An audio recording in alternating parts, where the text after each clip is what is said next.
मेरा नाम डॉक्टर मुजफ्फर मकबूल है। I am working as associate professor in department of medicine government medical college Srinagar. COVID कहर बरपा है।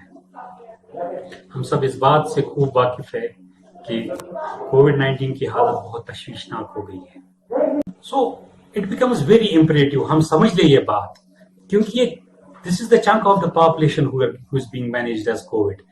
हमको समझना बहुत जरूरी यहां बन जाता है कि इन पेशेंट्स को जैसे ही ये अलामत लगी, जैसे इनको लगे कि इनमें से कोई भी अलामत इनको आने लगी है, just do not delay, do not delay, do not panic and do not delay. वो अपने नजदीकी कोविड केयर सेंटर से राब्ता करे, जहां पे डॉक्टर साहिबान ये डिसाइड करेंगे कि इनको दाखिले की जरूरत है या किसी खास इलाज की जरूरत है। ये चीज आजकल के वक्त में जो मेरे हिसाब से और मेरे जहन के हिसाब से what I feel is that this is the need of the hour. Please do not take steroids unnecessarily. खुद स्टीरॉइड स्टार्ट ना करें। माइल्ड डिजीज में रिपीट सीटी स्कैन्स करने की जरूरत नहीं है।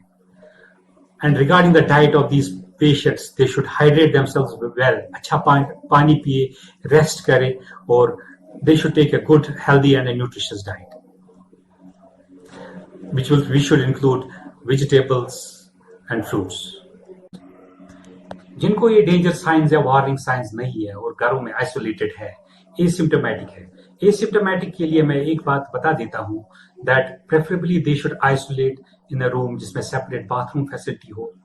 और बहुत इंपॉर्टेंट है कि ये समझे, अब जो नई गाइडलाइंस आई है उनके हिसाब से those patients who are asymptomatic, जैसे ही 10 दिन हो जाते हैं, they can come out of the isolation without any retesting.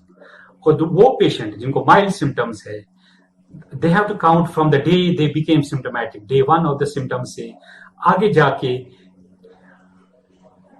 they should be asymptomatic for at least 3 days, और कम से कम 10 दिन हो गए होने चाहिए जब वो आइसोलेशन से बाहर निकल सकते हैं विदाउट बीइंग रिटेस्टेड। रिगार्डिंग जो इनके केयर गिवर्स है, ideally we should select a care giver who is a healthy one, preferably अगर वैक्सीनेटेड है, यंग है, and once he comes in contact with this patient, उसके कमरे में अगर वो आए तो the patient should be wearing a mask, a surgical mask और एन N95 मास्क, और एंड जो केयर गिवर हो वो भी प्रॉपर मास्क में हो।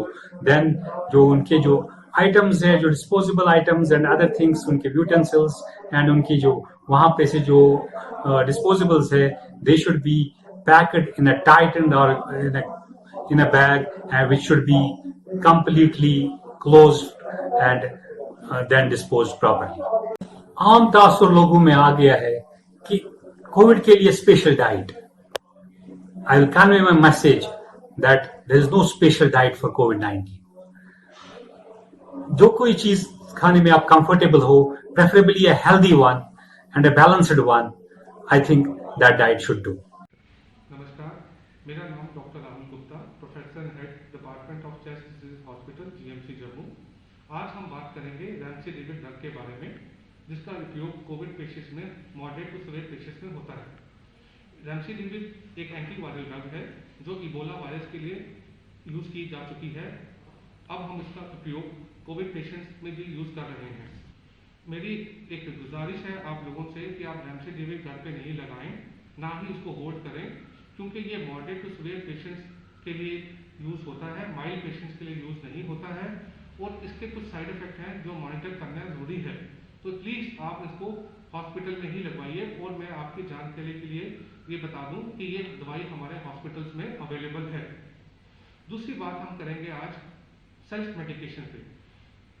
एक साल से इस पैंडेमिक में काफी लोगों ने अब सेल्फ मेडिकेशन की है और बहुत सी दवाइयां अननेसेसरी खाई हैं, जिसका कोविड में कोई ज्यादा बेनिफिट नहीं मिला है। मैं आप लोगों से गुजारिश करूंगा, आप अपने घर पे पल्स ऑक्सीमीटर से और थर्मामीटर से बुखार और पल्स सैचुरेशन नोट करते रहेंगे। कभी भी आपकी सैचुरेशन 90 और 94 के बीच में रहे तो आपको थोड़ा सावधान होना है, और अगर वो सैचुरेशन 90 से नीचे फॉल कर जाए तो तुरंत आपने हॉस्पिटल में आके डॉक्टर्स को दिखाना है। सेल्फ मेडिकेशन में सबसे ज्यादा जो यूज हो रहा है दवाइयों का वो है स्टेरॉइड्स। मैं आपको समझाना चाहता हूँ, आपको बताना चाहता हूँ कि ये जो स्टेरॉइड है, अगर आप इनिशियल फेज में यूज़ करेंगे, इससे आपको नुकसान ज़्यादा होगा और बेनिफिट कम होगा। तो प्लीज़ आप डॉक्टर की कंसल्टेशन लीजिए। हमारी गवर्नमेंट ऑफ यूटी ने ऑनलाइन और टेलीफोनिक कंसल्टेशन की सुविधा है। 24 आवर हेल्पलाइन नंबर है, जो नंबर है वो 019125711616 है। कोई भी कोविड रिलेटेड आपको किसी चीज़ की जानकारी चाहिए, दवाई रिलेटेड कोई आपको डाउट है, तो प्लीज़ आप इन हेल्पलाइन नंबर पे कॉल कीजिए।